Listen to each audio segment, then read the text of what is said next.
हमने बर्लिन में अपार्टमेंट तो रेंट कर लिया, लेकिन अब किचन कहाँ से लाएं।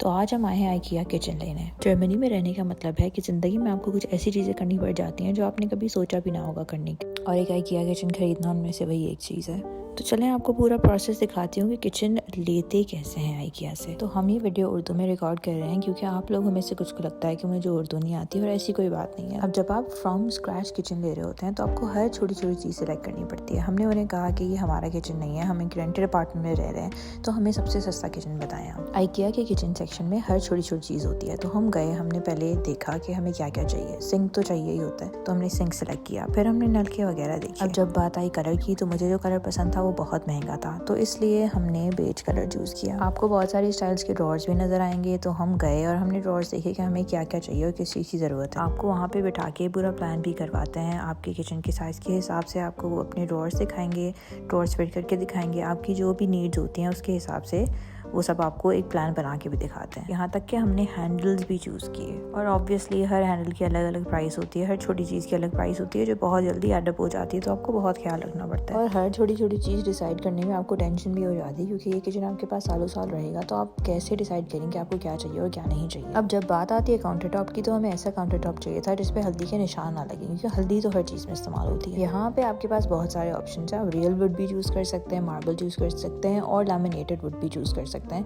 जो हमने चूज़ किया। और अगर आप ये सोचना बंद कर दें कि इस सब पे पैसा कितना खर्च होगा, तो आप इस प्रोसेस को बहुत अच्छी तरीके से एंजॉय भी कर सकते हैं, बिल्कुल इसी तरीके से जैसे ये बच्चा एंजॉय कर रहा है, क्योंकि इनको तो पैसे नहीं देने होते ना। अब आ जाते हैं मेन चीज़ पे, जो है डिश वॉशर। अब किचन ले रहे हैं तो डिश वॉशर तो लेना पड़ेगा ताकि बर्तन ना धोने पड़े। डिश वॉशर्स में भी बहुत सारे ऑप्शन होते हैं, साइज़ के हिसाब से भी, और वो क्या क्या कर सकते हैं उस हिसाब से भी।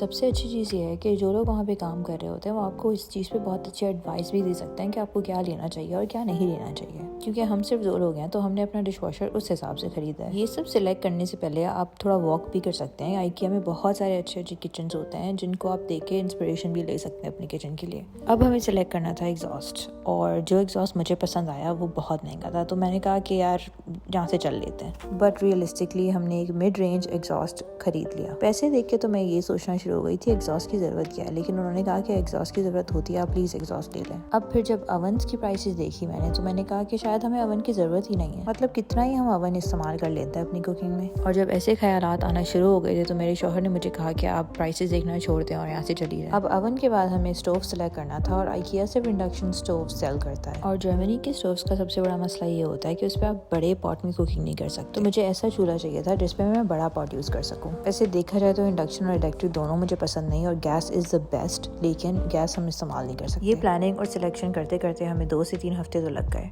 अब अगले हफ्ते हमारा किचन आएगा और मैं आपको प्रॉपर किचन टूर करवाऊँ। मैं बहुत एक्साइटेड हूँ आपको किचन दिखाने के लिए, so stay tuned for my next video.